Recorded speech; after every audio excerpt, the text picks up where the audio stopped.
Rock and roll Chicago, rock and roll Chicago, my hometown.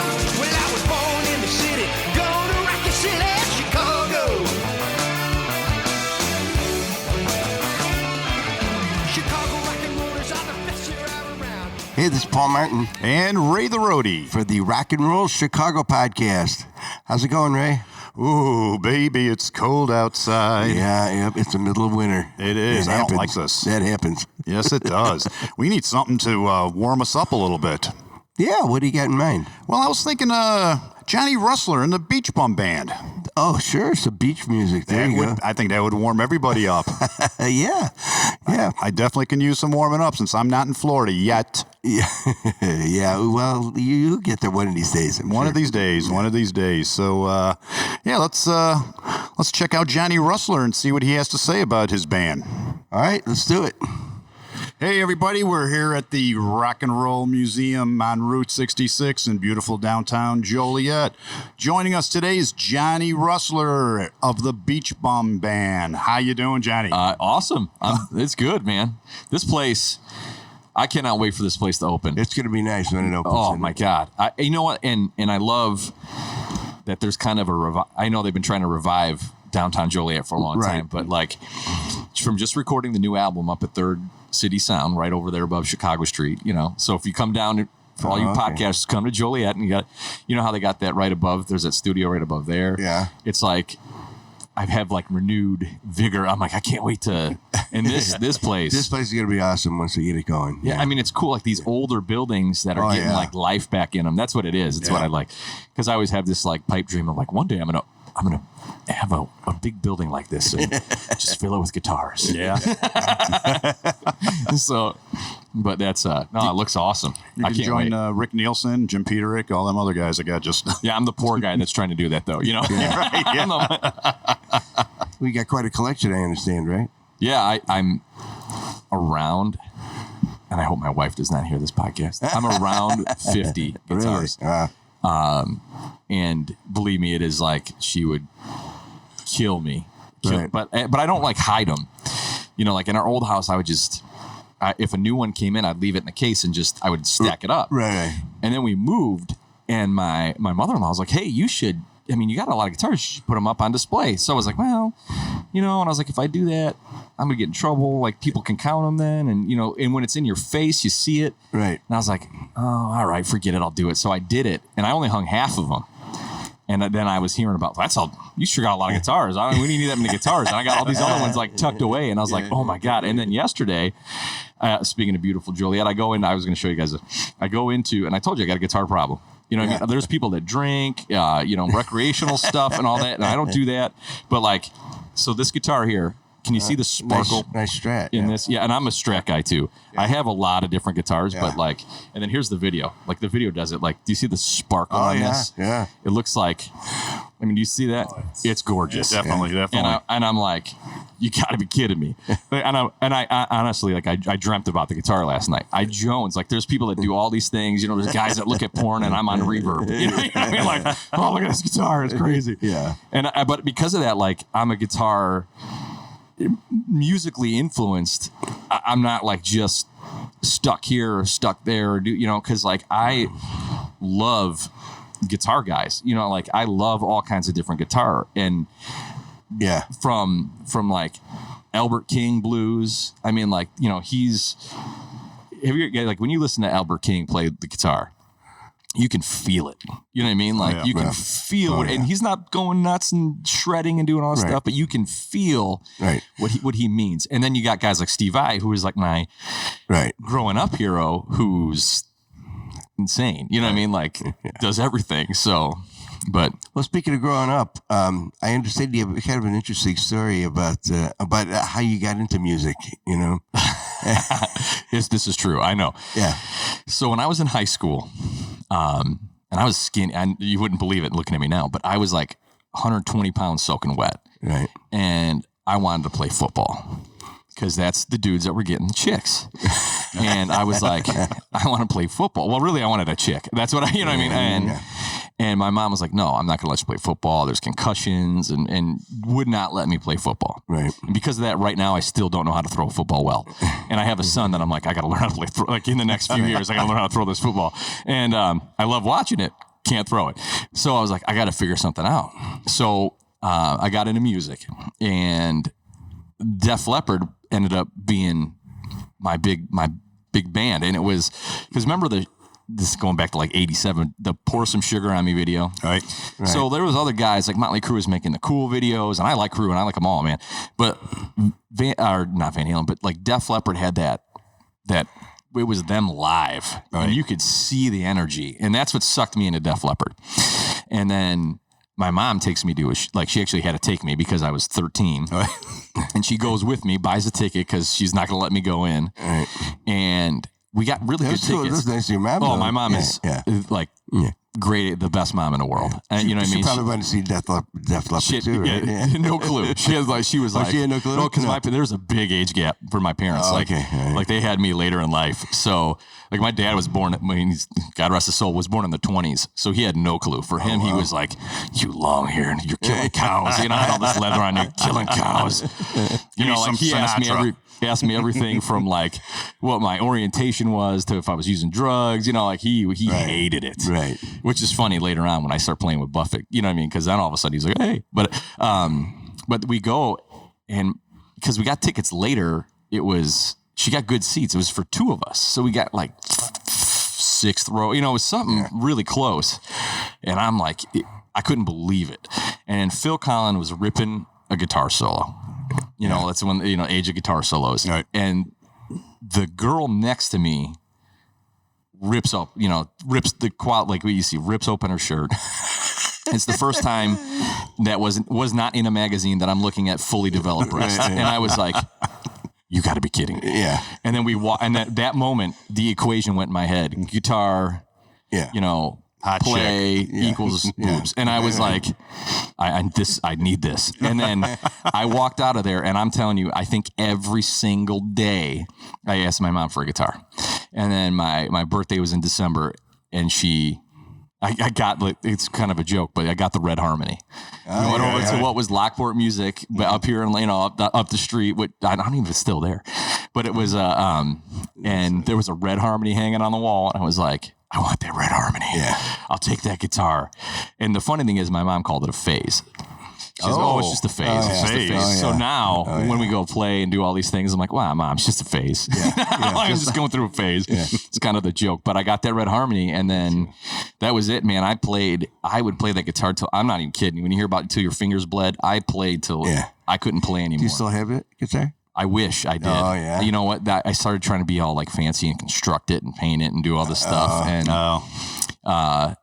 And it's killing me that I don't have it. I know it was barely playable. You know what I mean? It was like $100, but it would have been nice. I have an old Kalamazoo that it's a white one. Like a straight cap. Yeah. Yeah. That's awesome. Yeah. It started there, and then just started upgrading. And then my first really good guitar was, because then I got into Steve Vai, was the floral Ibanez Gem that I still have hanging on the wall, which blows me away how much it's worth now. Oh, yeah. But, it's pretty cool. So you played in some metal bands then, didn't you? Yeah. My high school band that actually kind of jumped up was called Passion Play. Okay. And it was actually named after, there was a phrase in a Metallica song, and we named it there. And it wasn't even that heavy. It was kind of like, I don't know, like Skid Row-ish, like that kind of band. Queensryche meets Skid Row. And then, and I just played lead guitar in that band because like that's all I wanted to do was be a lead guitar player. Right. And then we got a little bit older, and then I had this band called Voodoo Vibe Tribe. And that was the band that actually did, started doing some pretty cool things. Like remember that band Trickster way back? Mm-hmm. Do you remember those guys? Like it was Trickster, I think Lillian Axe, and we actually like opened up for like Enough's Enough and Warrant as they were on their way down. That's what I like to say. You know what I mean? Like like the late 90s Warrant or something like that. Right. We opened up for some some big bands. It was cool. Right. And that was like the long hair, and that's when I was in shape. So I'd like do the leather pants and let my 6-pack out, which now is buried in a keg, but It's still there. Yeah, it's there. It's there. I just got to go yeah. find it. And then, but that was like the days of shredding. And it was, I mean, it was awesome. Because you're doing, I had a really warped sense of reality as a 17-year-old kid. You know what I mean? Like I was playing the Riv at 17, which made geometry really hard to do the next day. Yeah. And that was the deal. Like my mom's like, I don't care if you're going to go play on a Wednesday night, but you're getting up for school. Right. And I did. I did. And she made me go. Right. You know what I mean? And I think her thing was like, well, he'll be too tired. He won't want to do it anymore. And instead, it just taught me how to stay, work on minimal sleep. Right. Right. So, but doing that nowadays is tough. I know. Oh, yeah. And I still do, though. I'm actually, that's what I was telling my wife the other day. I'm like, if the day stops when I can't do it, work on this minimal sleep, then you got to start to worry. You know what I mean? Because right now I can still do the overnight drives and stuff like that. Right. But I can do that, get home at 3 or 4 and the kids are almost 5. They wake me up at 6 and I can operate. Yeah. Where some people can't do that right now. And I'm like, when that day comes, we're in trouble. Right. But then what happened was, the grunge scene jumped in. Right. And, I did not get on board with the grunge scene because I loved having girls went from wearing mini skirts and the high hair and all that stuff to flannels and jeans and covering these gorgeous, I'm like, what are you doing? How do you want this? And it was depressing. The other stuff, Poison, and I was all partying, all that stuff like that. And that's what I was into. I'm like, it's high energy and stuff like that. Then it went to and I still like them, but Soundgarden and Alice in Chains to me was depressing. Mm-hmm. And now I appreciate them more now than I did, when you, in retrospect, you're like, yeah, they're pretty good. Right. But at the time I'm like, you're taking this away from me. Right. So that's it went away. And then I went to college and I was stuck with the pose. How am I going to meet girls? You know what I mean? I don't have this rockin' band anymore. And then it was in the dorm, I grabbed an acoustic guitar for probably the first time. And, cause I was, all shredder. Right. And I was like, what am I going to do? How am I going to, so I ended up grabbing an acoustic guitar and, playing Jimmy Buffett and stuff like that. Really, it was honestly for beer money. Right. And the reason the band technically is Johnny Russler and the Beach Bum Band was I used to pretend I would set up beer cans behind me and that was the band. That's how. So it was Johnny Russler in the band. You know what I mean? The Beach Bum Band. Yeah. And it was usually I'm a Corona guy. I know it sounds cliche, but I really do like Coronas. You know what I mean? And I would set them up, and that was the Beach Bum Band. So it was kind of a joke. You know what I mean? So and I was basically playing for free beer, and then it kind of started coming together, and some guys that I used to play with hey. We could get on board. We'll try this. Where'd you go to school at? I went to Lewis. Oh, okay. Up the street. I really wanted to go to Florida or San Diego. Yeah. And the only reason was for the beach. Right. And of course. My parents were helping fund college, so they're like, "No, you're not going to go." And we had this big standoff. And then Ray would live at a beach if he could. Oh, yeah, I would. Yeah. I know, and it's weird that we're stuck. Because I always have people say that to me, well, why did you stay here? But I'm like, well, it's where my it's where my family, job, everything you need. Right. The job that pays for my guitars is actually at. So, you know what I mean? But then that's how it started. And then we kind of slowly put together the band. And then one of my best friends, his name's Ian. He used to be in the band, Ian Roki. And he jumped in the band. He's like, well, everyone knows who you are. You're already doing it. Keep it that way. Because I was never a big, standout, because honestly, even right now, I know it's technically Johnny Russell and the Beach Bum Band, but the website I made, beachbumband.com and stuff like that, because I am nothing without these guys. You know what I mean? Right. I am proud. I know I always say it. I know it takes a village. Yeah, but I am proud to stand with these guys on my stage. Right. I'm by far probably the worst musician in the band. You know what I mean? My bass player is a music, and my steel pan keyboard player, they are music majors. They teach music. They do, my steel pan player is a department chair of music at a university. Wow. Yeah, I talked to him at the show that I saw you guys at, and that's what he said. He's been playing the steel pans for years. Right. I'm like, wow. and they talk in language that I don't know. Mm-hmm. So they're like, it's the 4. And I'm like, I I don't know. Like, yeah. And so the only thing I'm grateful for is that Michael Sheehan, who's in the band, the one other guy who sings and plays acoustic in the band, is in the same boat as me. Like I need the letter. Right. You know what I mean? Like Right. I get that there is music theory. I know it's out there and I really want to learn it one day. But I need to know, like, I need somebody to go like GCD. Yeah, right. Not like 464. Yeah, You know, like, what the hell's that mean? What? I don't. Yeah. Like I spend money, I don't add. What are you talking about? You know what I mean? Like so, but that's how. And then it just started that way. We went from that, and we put the band together. And I met a steel pan player and had him in the band. And then I don't even know how long we were playing. Maybe like a year, just barely getting these gigs. And in Joliet up here or Crest, I think it's Joliet side, was Just One More. You guys remember Just One More? It was Theodore and Rayner. It's up there. Name's familiar. It used to have half a boat outside. Okay. It was a big Buffett bar in Marlene. Didn't it used to be called something else? It was Coyotes, I think, before that. Yeah, I'm thinking of the Edifice. Maybe. Yeah, It could have been. I'm talking back in the 70s. Yeah, I think it was that, and then Coyotes or something Yeah, like that, and yeah. then Just One More. Small little place. Yeah, but they made it a tiki thatched hut and stuff like that. And I give her credit. We played a couple other gigs, but she was the one. Marlene was and Darren were the two owners at the time, and they were the ones that actually would hire us again. You know, so I said, like, you know, we could get the gig, we just had to get hired again. Yeah. And so they would hire us again, and we used to do a cabin fever party there for them every single year while they were still in business. And then from there we started doing it, and I got this call. Buffett was playing I think it was still the Tweeter Center or the World. It was either the World or the Tweeter Center. It's still the world. Yeah, to me it's still the World. Yeah. And then they asked us if we'd play that side stage thing. And that's when it went from like, because our band practices would consist of like, hey, mixology in the beginning, like who makes the best Bloody Mary or who makes this, and then we go play, and you know what I mean, it was all good, but it went from like when we got that call, it was the moment where like, hey, you got to be a serious band if you're going to go play before Jimmy Buffett. You got to be serious. And I remember we had some pretty intense practices, and then went and played. Right. And that kind of like propelled the Beach Bum Band thing. And then not shortly after that, Buffett was doing the Cheeseburger in Paradise openings, which now most of them are closed, if not all. Right. But it was kind of funny because they called us and said, hey, could you do these opening or the one in Downers Grove?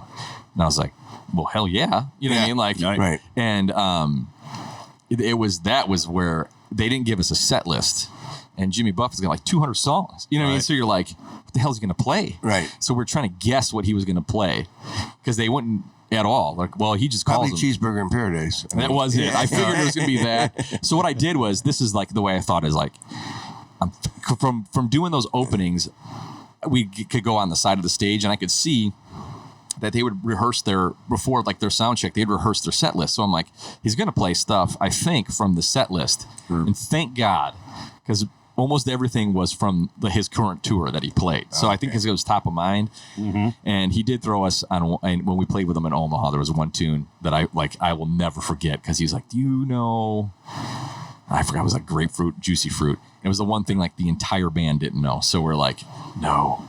But you're on stage, you know what I mean? Because he was just whipping at you. But I remember those practices when you're playing, you know you're going to play with Jimmy Buffett. So you went all over the country doing this, right? Yeah, we did. How many? We did 5. Okay. And I think 5, yeah. And then, I mean, it was like there. Would they fly you out there? And... No, that's the best part. Which I said, they paid us $1,000. Didn't matter where it was at. Yeah.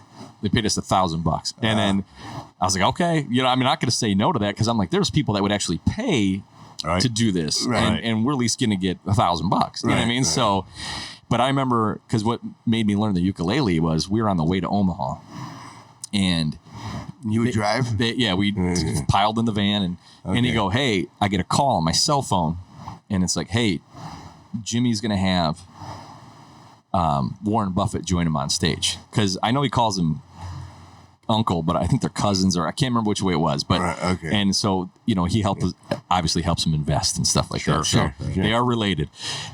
I think he calls them Uncle Warren, but they're cousins. But he's like, he's going to play ukulele. They're going to come on stage. Oh, really? and he's going to bring them on stage, and they're going to play a ukulele song together. Do you have ukuleles? Well, the true answer was no. Right. My answer, Sure. because I was so nervous, is like, yeah, we got 4. Oh yeah. You know, I don't even know why I said there was What 4. I mean, size? like, I could have said just yes. Yeah. And then, but I like got so nervous and I'm like, well, we got 4. Sure, Jimmy, we got 4. Yeah. And hung up the phone and they're like, you got 4 what? I'm like, we got to find Guitar Center right now Yeah. and get ukuleles. Yeah. And then so we Stop did. on the way. I think we got the one in like Des Moines or like Iowa City or something. Then I'm pulling up chords on the phone to learn how to play ukulele. Right. So I learned how to play ukulele in the back of a van before, because I thought I'd have to play. And we get there and we didn't have to play it at all. I just had to hand it over. Right. And then I found out later that I was like, I'm surprised he doesn't use his band, but it was cheaper. This is true. It's cheaper to have us come there than it was for his roadies to pull all his gear off the stage. Right. Oh, yeah, sure. I mean, like, it would cost that more. So, like, that's how we became the band. But that really kind of shot the Beach Bum Band into, Yeah. like, in the light of, and this is, at the time, was called Caribbean rock. You know, it wasn't. Right. Okay. And then, so that was it. And then we kind of had, like I said, we did a couple albums. And there was this, we did Amigos Out at Sea. And then we. No, that was that originals? Yeah, it's all originals. Okay. Yeah. And then we did. Who does the writing? Mainly me. Yeah. There might be 1 or 2 songs that somebody else will do. Now, it's more collective. Okay. But back Right. then, it was like Collaboration of everybody now. Yeah, Right. and actually this first album, that we just put out, The Living the Dream, is the first one I've actually had somebody outside of the band come and like write the tunes with us. Oh, okay. And I actually, at first, like the first 2 albums, I saw that as like, no, I got to keep in the band. And now it's like, this is awesome. Right. So it's crazy because we were trying to get Living the Dream done before we went and played in Key West. Okay. So we are like really under the gun, and we have like 20 songs that are just sitting there. So I'm already working on new material because my goal, I always say goal because I don't know if what happened, is I want to do, like I was telling you guys off the air, that I feel like the Beach Bum Band is a really good live band. Right. And we feed off the energy and stuff and stuff like that. So I would definitely want to put out a live album. Well, there's a lot of bands that have more of the energy and more of the charisma, and everything comes across you know, in a recording. And that's why I think, and like the other thing is, like I was telling you with the rock and roll, there's a lot of great trop rock musicians out there that are really good, great songwriters, but they're just kind of stand there and play guys. Right. You know what I mean? And or their music's a little bit slower. Right. You know, because when you think of beach music, you know, it's all relaxing and stuff like that. And there's not that many that go like nuts. But being raised on Kiss, Def Leppard, and all that stuff, like I bring smoke geysers, you know, if they let me. Because I did a smoke geyser gig where I didn't think about a fire alarm. So that didn't go so good. You know what I mean? Like, I know. But, you know, I bring that Good stuff. way to lose your audience. Yeah, The big place time. clears out. and bring lasers. Like, I think that's how it is. Like, if you're going to go out there, a light show. And you got to go and do it. And I like jams too, you know, and our band's been playing together long enough that we're good. You can have a guy go, you know, my steel pan player, and you can tell when you're playing together long enough when he's not done. You know what I mean? I mean, just take it a little farther. Yeah. And then with guitar solos, like, you know, like let it go, you know, stuff like that. So and that's good because you don't get that on an album. Right. So that's why I like to make live different. So that's why I was like, hey, we gotta make a live, like put out a live album. Right. And we got some older songs that I love that off like Amigos Out at Sea, that half that album we recorded in a basement with not a lot of knowledge. That I was like, now when we play them, I think they sound, you know, so much more updated that I'm like, but I don't want to re-record this first, you know what I mean? Right. So I was like, well, let's go ahead and do a live album, put some of those songs on that live album. So the only thing, we had the song that was the big hit was Fat Guy in a Hawaiian Shirt, which was actually almost didn't make it. It was my first trop rock-ish or Caribbean rock at the time attempt at writing a song. Down by the bay, I like to play a 6-string song. Up comes the sun, man is looking for fun. I know it won't be long. There's a girl that's so yummy, yeah, she looks at my tummy. And that's when I knew I'm just a fat guy in a Hawaiian shirt. I ain't that great, but I could be worse. If I drink a lot, oh, my head does hurt, 'cause I'm a fat guy. I was like, oh man, it's just about me gaining weight. And you know what I mean? It was true. It's all it was about me. And then I was like, all right, let's do it. And we put it together. But now we played it so good, and I still get it requested so much that I'm living the dream. I did the updated version. Okay. So that was the only like rehatched thing I did. But it's like that. So that's my goal, is the live album, to bring back some of those, play some of the new ones. Right. And then I want to do another studio album at the end of the year. So you've got a new album out right now. Right now. It's done. It's out. Yeah, it just came out. It's available. That's Living the Dream one, right? So, yeah. So that's available for purchase. Yeah, it's on iTunes, CD Baby, Awesome. Amazon, of course, at our shows, Right. and stuff like that. So that came out. We did like a Key West release, and then we just did, before the holidays, we just did a CD release party up here. So how much traveling are you doing now? I mean, you stick around mostly in the Chicago area, or? For the most part, Yeah. but like I'll do it. Like we're playing in Michigan coming up. Oh, okay. Which isn't that far, I know, but we'll do Key West, Kentucky. We've been all over. I mean, Minnesota. The hard thing is going out west. I've had people call me to go play like Washington or San Diego, but the hard part is getting a band out there and making it financially feasible. Like I like Texas. There's this gig I wanted to play in Texas so bad, but it fell on the same date as there's this big event in August called Summer Chill that we play here by the Chicago Parrot Head Club, and it's huge. It's a huge, like all these musicians come in and happen to be on the same date. But I was like, I want to break into Texas so bad. Mm-hmm. I've never been to Texas. Like I want to go to Texas, period. Like I want to go just myself. Like, and it didn't, it'd have been tough. It's hard, like getting just calling a place, being like, hey, you need X amount of money, bring it down. And they're like, what? I don't even know who you are. You know what I mean? So it's hard. And I'm the one who does the booking for the most part. So, I'm on the border of like, I need somebody, you know what I mean? Like I need an agent, Right, you know what I mean? Like that will that'll go and do the cold calls and set it all up. Right. So, it's not cheap. No, I know. That's what I mean. It's hard. It's hard, and the time that goes into it is hard, because like I'm for the most part do the most of the social media and all that stuff too. Right. So, eventually get to a point where you got to get help. You just can't do it all yourself. I'm almost there. Like I'm almost the point. Well, I'm actually there. So if I have anybody that wants to do it, and you're going to listen to this awesome podcast, hit me up. So you never know. You never know. That's right. So yeah, that's the goal. So this season you'll be recording all your shows then for the. Yeah, I bought all that recording gear and like I said, I had a nice tutorial from a guy in Vietnam yesterday, and I had no idea the guy was in Vietnam because but I reached out. I was like, hey, do you do this stuff? And he's like, yeah. And I couldn't understand. It was real cheap. And I was like, man, you guys pay like $100 an hour for these kind of things. And then I was talking to him like before we got going. He's like, yeah, I'm in Vietnam. Really? My meals are $1.25, and obviously the guy is flying solo and living. Right. He's like, I live on the beach and simple man. And I'm like, he just does, and that's what he does. He does YouTube videos and private tutorials over the internet. And so, but he did it. So now I think I'm set up. And like my goal is to release. It'd be cool to do at least, we usually play like 4 or 5 days a week in the summer, and it'd be cool to do like 1 or 2 from the week. If I can get 1 or 2 done from the week and release them just from the show, because I think that's right. Because I know like when you go and you're part of a show and then you can hear it, you can visualize it like, hey man, I was there. You know what I mean? So exactly. like, and that's the way that's the goal. So, and then eventually. What's you said the fat guy in a Hawaiian shirt, and what's another one of your big tunes?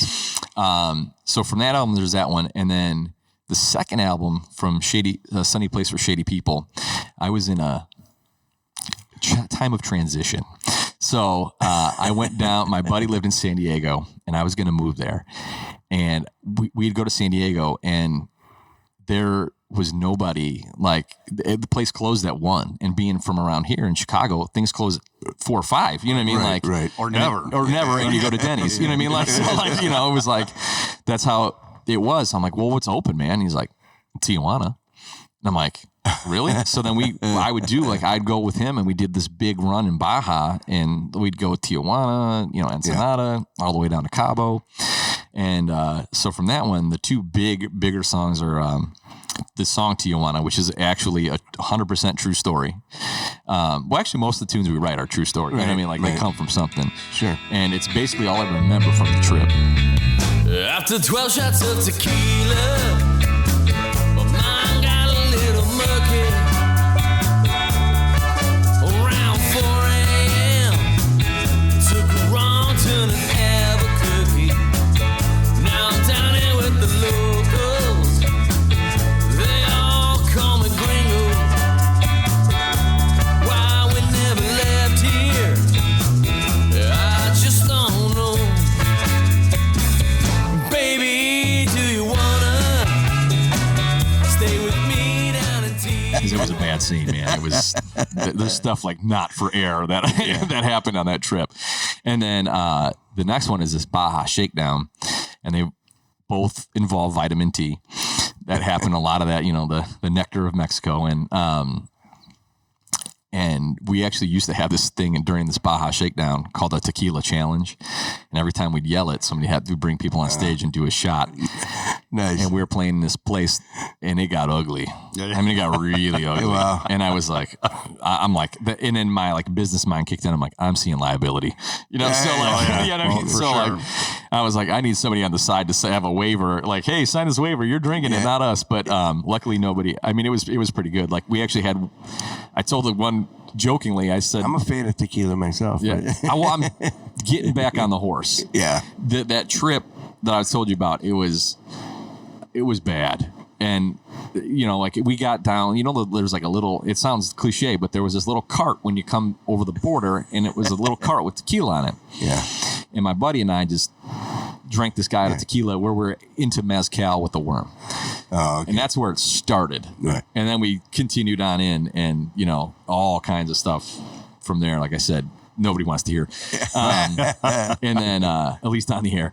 And then, I'm surprised you remember it. and that's the beginning. But I came back, and I was sick for days. Yeah, I mean, days. I had the shakes. It was bad. And you know what I mean? Like, and then I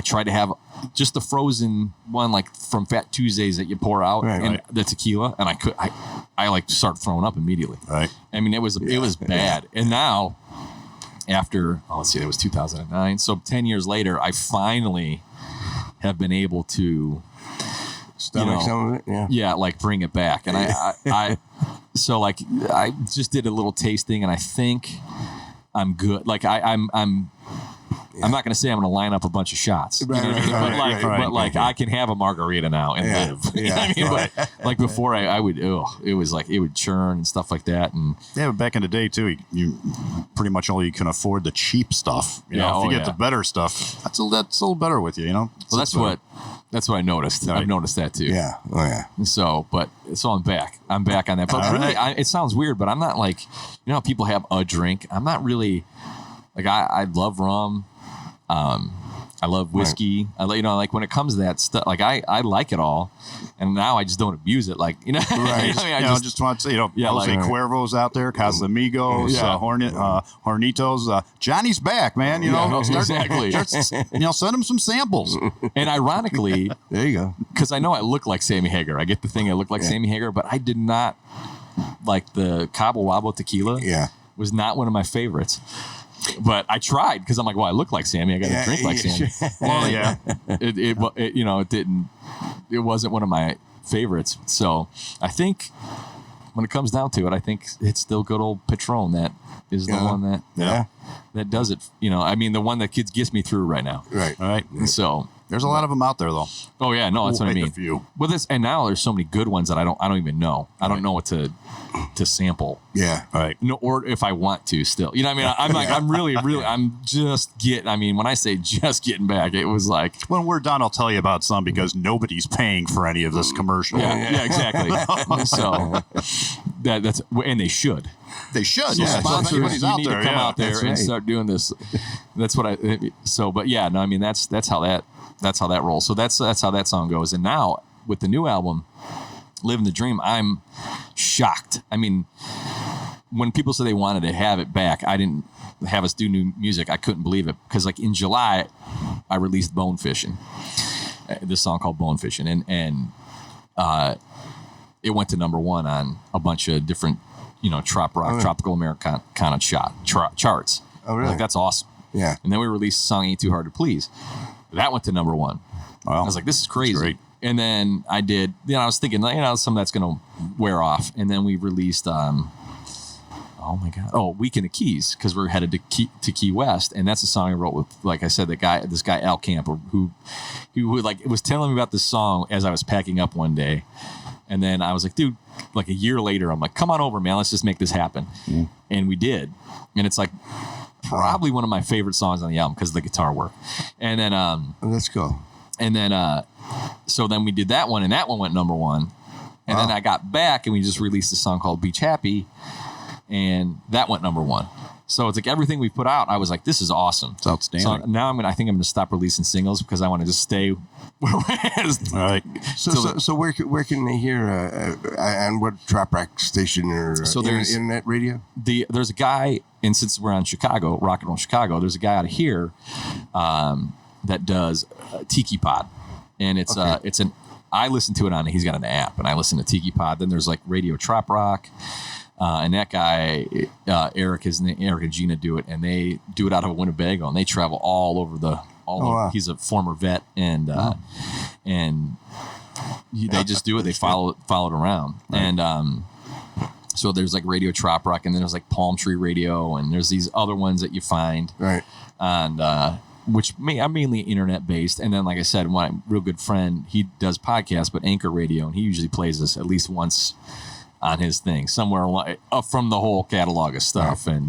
And but he's actually the guy who works down at CCQ and Q Rock and all those stations like right down here. Right. He's part of the the radio family. So you mentioned the guy that you wrote the music with, Al Camp, and tell us about some of the other band members. So, Michael Sheehan is the other guy. He sings and plays guitar, and he's got like, and I always have people ask me like, well, why do you, if it's, Johnny Russell and the Beach Band, why do you let other people sing?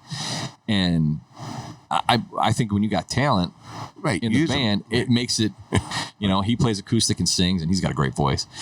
Tom Rucker, who we call Trucker, because I know nobody knows the story, so Tom, I'm gonna break it out there, but his email was T Rucker, so it looks like Trucker, and that's how we got the name Trucker. So like nobody knows that story. They think everybody asks like, well, does he drive a truck? I mean, what's he? And like, no, he's a band director, but and ironically, he's the band director in our band too.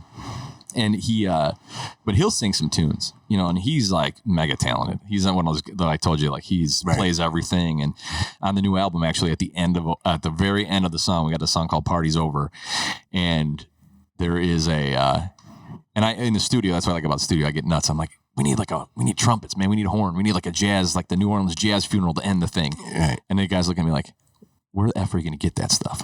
And then Trucker's like, well, he's got all the horns, man, band director. So he came in with a tuba, he's playing the tuba, the trombone, and Billy, who does, the studio over there, he actually played he did the trombone because he was the one who could do it the best.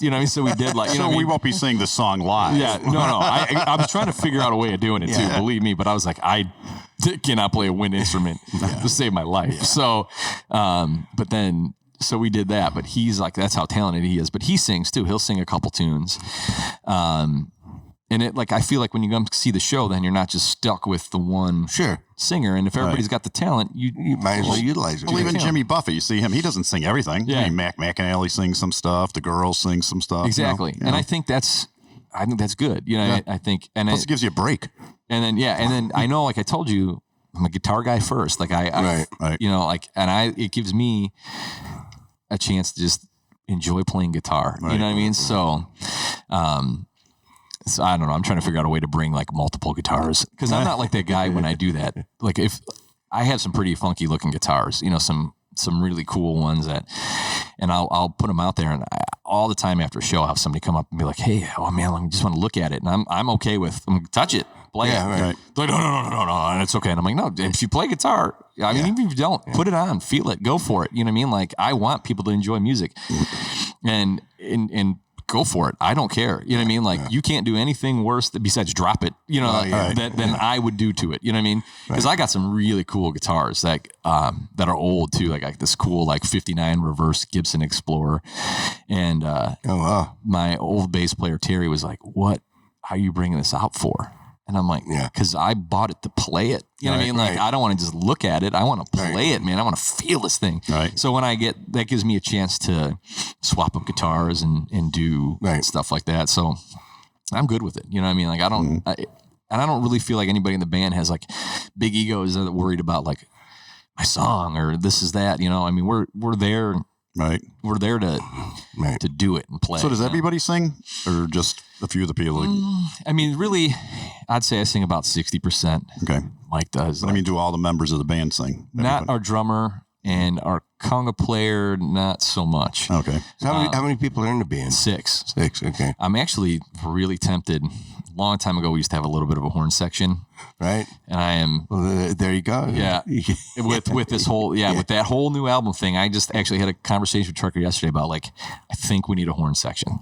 The problem is, then you got to up your... You know, you got more mouths to feed. That's right. Sure. It's hard. You know, it's hard because, like, a lot of the stuff has been replaced by MIDI tracks. Right. Right. So your band's been replaced by MIDI tracks. So it's weird how technology, even though it's awesome, hurts the bands. You know what I mean? Oh, yeah. And I like playing in a band. Like I can play solo gigs and I've done them, or like duo trio gigs, and I'm good with it. But like I like being in a band because there's some guys out there like these Trop Rock guys that are awesome, and they, you know, 80-90% of their shows are them with MIDI tracks, right? And they go around and they do it, and they put on great shows. Like they've got that stick or whatever. Yeah. And then every now and then they'll play with the band where like I'm, you know, I mean, you can't shred and do these cool things on guitar. Right. When we do with backing tracks. Yeah. You know what I mean? Like I like a band. I like playing in a band, and you got friendships. They're family now. You know what I mean? That's family to me. So Exactly. You know, I love those guys. I mean, you share everything, your goods, your bads, your personals, you know, I mean, they know a ton of stuff about me, you know, I mean, like each other, you know, where we're at in life, you know, how we're feeling. And so did we get through everybody in the band? Oh, so that's Trucker, and then my percussion player is Joe, and he's the guy, Joe McGee, and and he has been the guy in the band with me the entire time. Wow. So awesome. He has never had a hiatus. He's never, you know, he's been the percussion player. He's solid as a rock, and I would never in a million years, like I've had other people ask me to take his spot, you know, like the other percussion people, or, you know, just like, hey man, this girl plays congas and that'd be awesome. And I'm like, no, that's Joe, man. He's solid. He is my guy. You know what I mean? Like he has been in the band the entire time. And I like, great. you know what I mean? And that nothing's going to change there. And then our drummer, Jeff Hatzer, and he's out of Streeter. He's down in Streeter, Illinois. So he was, no matter what the show is, he's got a ride, man. He is, unless it's down there, he's got a cruise. But he was in the band. He started in the band. He's down in my neck of the woods. Yeah. Oh, yeah. Where you at? Pontiac. Okay. Yeah. Actually, we're playing Pontiac. Oh, yeah. July 16th.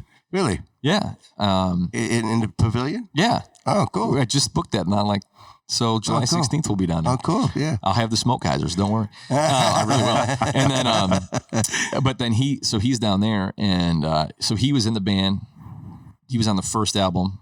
Then he had a hiatus because of work and stuff like that. And then he got back in the band. And I don't have like, that's the other thing, guys who've left the band, with the exception of like one person, there's been no bad blood, you know. Right. I'm a very peaceful guy about that. That's great. And then, so like when he came back to play, I was like, absolutely, man. You know what I mean? Sure. Come back in. It was just like picking up from where you left off. And then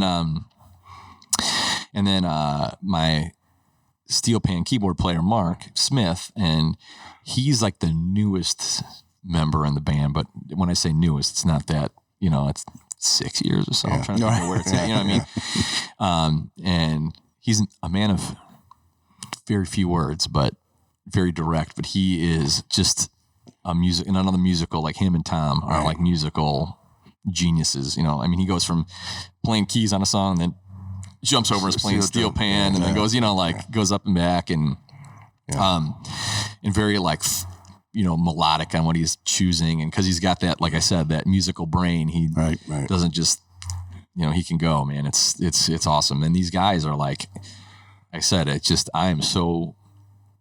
the best band. I've had a lot of configurations of the band in the past. Because honestly, we've been together since 2001, which is crazy. You know what I mean? Like you're going on almost 20 years. And that's right. So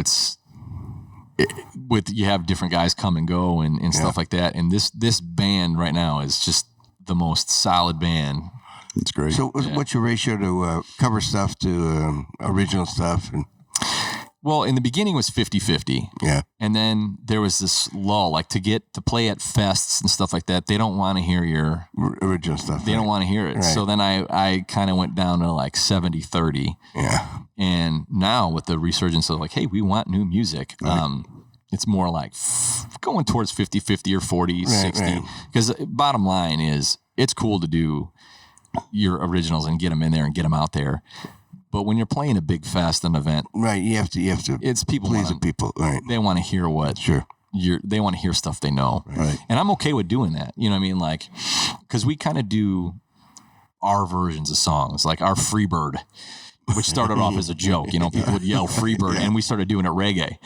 And then, like, did you see that when you were there? Did you see the Freebird? Yeah. So then at the end, and when we were playing it, this is how it happened. I was like, what the hell do you do? How do you end this? Because like we did it as a joke. The guy yelled Freebird, and I was like, well, how are we going to do this? Yeah. And then I just like cranked up the distortion and started shredding at the end. And then we went back and went, that was pretty cool. Yeah. You know what I mean? Like, we got to do that again, So, and so like, it's stuff like that. So if we're doing it, it's not like the album version, because I think you can kick on. If you really wanted to hear the album version, you can sit in your car and turn on the radio. Right. So I want to do like our version, like Bob Marley, we do Stir It Up. It's a little quicker and got more steel pans and, more stuff like that. So I kind of do, if it's going to be cover, it's going to be our version of the cover. So similar but different. Yeah, exactly. It's enough where it's like not the album, but people will be like, it's awesome. Yeah, they recognize the tune, but yeah. So yeah. And we throw it all over the place too. It's usually this starts off with the one way, and then it'll go all different. I have a set list made, but it hardly ever do we ever stay on the set list. Stick to you know it, what I mean? So like, which is another thing that the guys are good with. Like, I'll turn around and be like, hey, we got to play some Johnny Cash. Yeah. And they're like, what? I'm like, yeah. And we start playing it, and everybody jumps in, and they're like, go, and they're like, all right, let's do it. So it can go from that one side to this side, and I think that's what makes it fun. You got to feel out the crowd too. Yeah, that's what makes it fun. Actually, like I saw on your Facebook page and on your website and stuff, that you're not a Jimmy Buffett cover band. No. People come to expect that. You're going to get some Jimmy, but you're going to get other things too. Yeah, so. and we don't. It sounds weird, but I actually had the Margaritaville debate. I don't hate the song. Like, there's these guys that don't refuse to play it. I will not play it, and that's Jimmy Buffett's song. But I'm like, play it. But if I didn't hear that song, I wouldn't be standing up here doing all these things. So I don't really mind. When you're live, I don't really care. You know what I mean? Like I said, you want to please the crowd. Yeah, I like pleases the crowd, then you got to do it. And you play off the crowd. Yeah, that's what I mean. Yeah, like one of our best sets when we were playing in Key West, we're playing at Schooner Wharf, and we played. Oh man, I'm trying to think 1, 2, 3. It was like it was awesome, but we went down to Meeting the Minds, and we played 2 shows the first day, 2 shows the second day, and then 1 show on Sunday. And by that point, everybody's tired. Sure. And I didn't make a set list. And the guys are like, what? And I'm like, I'm just going to figure it out. And probably the best set we did was I had this crowd. Impromptu. And I picked out, as we're playing, I'd think of the next 3. That's usually how the next 3 is how I'm doing. I'm like, all right, the next 3, let's do the next 3. And then my drummer, Jeff, was like, that's the best set we've ever played, man. That was the best show. He's like, quit writing set lists. Yeah. And then I thought about that for a minute. I'm like, well, I could. And then I'm like, no. Because I want, like when you got these big gigs, you want to turn around and be like, hey, yeah. Which one next? But when you're at Schooner Wharf in Key West and having all these drinks. And is that where you usually play when you go down there all the time? Yeah, we do Schooner Wharf, Margaritaville, And then they have the Parrot Heads in Paradise has their meeting of the minds, and they have a stage set up at the Casa Marina. They used to do a street fest like on Duval Street and play one of those. So, you know, but it's grueling, but it's fun. You know what I mean? Like when you're done, you're like, "Ooh, glad that's over." But like, you kick back and go, "Man, that was a great time." You know, we're still talking about it. Like that was awesome. Yeah, Schooner's a great place. I like that. Yeah. So I know it's you're saying it's, you know, of course it's winter now. Things are a little bit slower, but you guys are still out playing. Where's some places you're going to be in the near future? January 17th, we're playing at Palos, the Palos Recreation. The Village of Palos is putting on a Cabin Fever party. So we're playing there. And then the 18th, we're playing up at Gusto's in Crest Hill. And one of our fellow Trop Rock buddies from Michigan, who's a big percussion guy, is going to come out and sit in just for a guest sit in on that one. His name's Quentin. And then the 25th is the big out in St. Joseph, Michigan. Yeah. At the Silver Beach Motel, the Parrot Heads in Michiana have this whole weekend planned out of just music. And we're playing, there's this, you got to check her out too. Her name's Erica Sunshine Lee. And she's kind of like country, but does some beachy songs. And she's like badass country chick. You know what I mean? So, and she's playing, so we're going to do a couple tunes together too. Before us, but it's like the whole thing is super cool because they do a hotel crawl.